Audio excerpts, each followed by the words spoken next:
What's up, YouTube? It's the LW Games Show here, and I am reviewing Tony Hawk's Underground 2 for the PlayStation 2 system.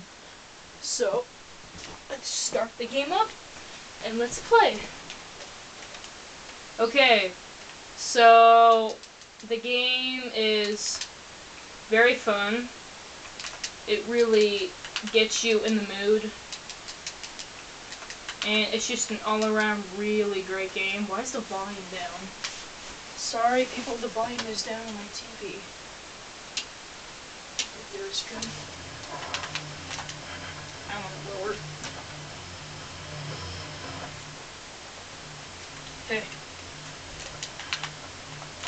lower. Okay, so the story for Tony Hawk's Underground. You're back in New Jersey. You and Eric Sparrow, the absolute piece of crap villain in the first game. You guys are the newest pros, and you're back in New Jersey showing off your freaking awesome skills to the New Jersey locals. And these two goons come, beat you up, and put you in their van, and they drive you away. And they take you and the other pros, like Eric Cosson, Eric Sparrow, and, what's his face? Ryan Sheckler, I think.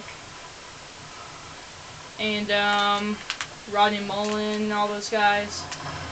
And they all take you to the training level. And, they take off their masks, and you find out that it's Bam Margera and Tony Hawk. And they brought you here because they're starting their World Destruction Tour. Now, the World Destruction Tour is a place where you tour around the world. You go from Spain all the way to Skatopia, where I am, and more. And go to a drunk town and stuff. And yeah. And yeah, you move from there, and you travel around the world, and you destroy stuff. You absolutely destroy everything. Well, not everything. And yeah, that's basically the whole story of the game. It's quite short. It's like, I think like 9 hours or something. If you're familiar with the Tony Hawk series, then you know that this game is pretty short. Now, as the concept of this game, well, you skate around, you do different missions and goals in the game. And you earn points, and then you just skate around, do missions, and unlock the next level. But that was the aspect in the other Tony Hawk games. This one just revolves more around of doing really simple and complicated tasks. It can get very difficult at times, and the missions are awesome. They are insanely fun, and I love them. Now you skate around, do missions, and unlock the next level. That's basically it. Okay. Yeah. And, the controls for this game. Well, you ollie with X, you move around with the joystick. To go faster, you hold down X, and you let go with the ollie again. To do flip trips, you ollie, press a certain button, and flip the joystick in a different direction. So like this, that's a flip trick. That's a flip trick. And there's this new system called the freak out mode, and whenever you bail out, you press triangle as many times as you can, and the player will like break his board or throw his board or whatever. And it's really cool.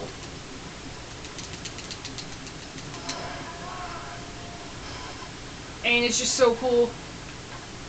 And there's a lot more blood in this game than the first one. Trust me, there is.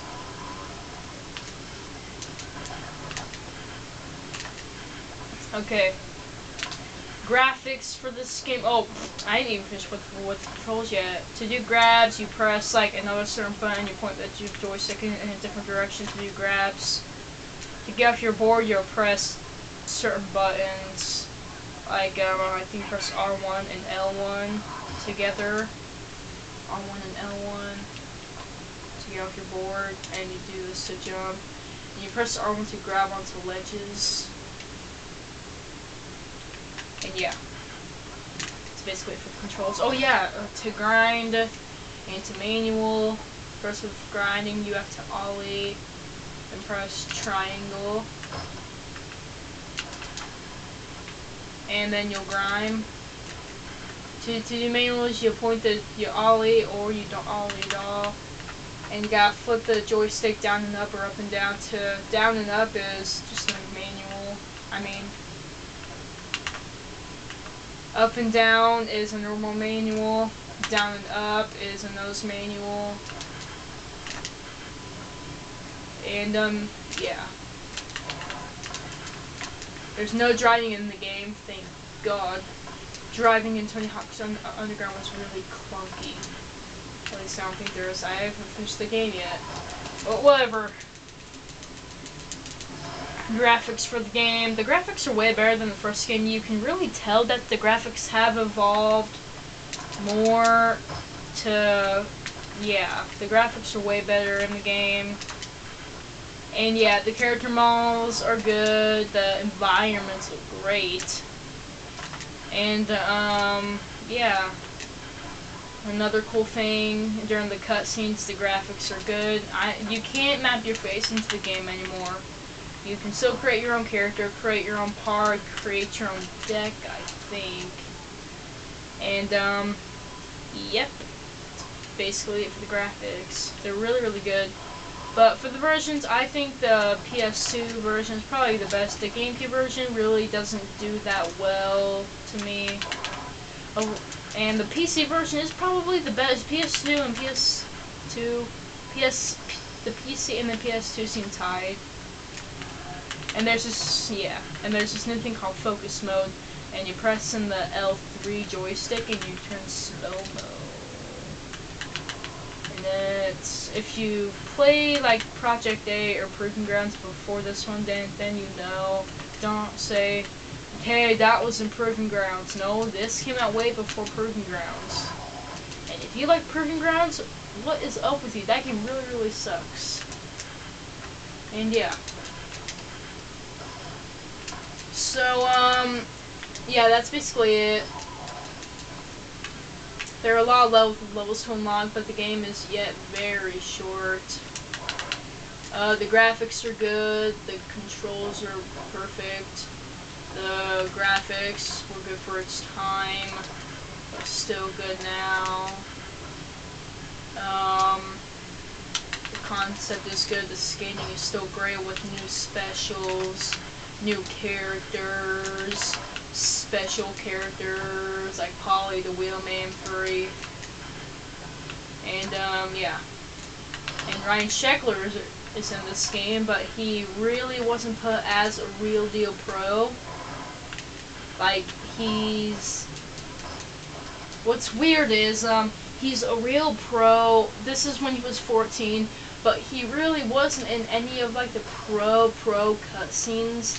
I don't know why, but they put him as a special guest in the game, but he's a pro. I don't know why they did that. They screwed up Ryan Sheckler for some reason. And yeah, they just, yeah. But yet, this game is still great. A 10 out of 10. It's really good. Your stats actually matter in the game. The soundtrack is perfect. And they really get you in the mood, unlike Proving Grounds. My God. And the specials and the tricks in the game are good. New specials to unlock. Weird characters like Ben Franklin and other characters. And the level design is great. And yeah. So I give this game 10 out of 10. It's a really great game to me. I play it like every day. I have Undergrounds 1 for the GameCube. That's a great game. Tony Hawk 1, no, Tony Hawk's Underground 1 and 2 are my favorite Tony Hawk games ever. I don't know which one's better. They're like tied to me. And they're both really good games. And Bazooka Chin, I agree with you. Tony Hawk's Underground is a really great game. And yeah, I really like this game. 10 out of 10. I recommend it for people who are not skateboarders and people who are skateboarders. What the heck? See how weird this game is? Like, if you stand in the spot too long, that's a cat. What the? Like 6 cats. See how weird and funny this game is? Who knows why they took away the funny aspect in Project 8 and Proving Grounds? Who knows why? It's freaking funny. But this is the LW Game Show signing off. I give this game a 10 out of 10. I recommend it to anyone who is not a Tony Hawk fan or a Tony Hawk fan or a skating fan. Favorite game ever. Screw Skate. It's still a fun game. But this is my favorite skateboard game ever and my favorite Tony Hawk game ever. This is the LW Game Show signing off. Wait, and my next review shall be Red Steel 2 for the Nintendo Wii. Thanks for watching and goodbye.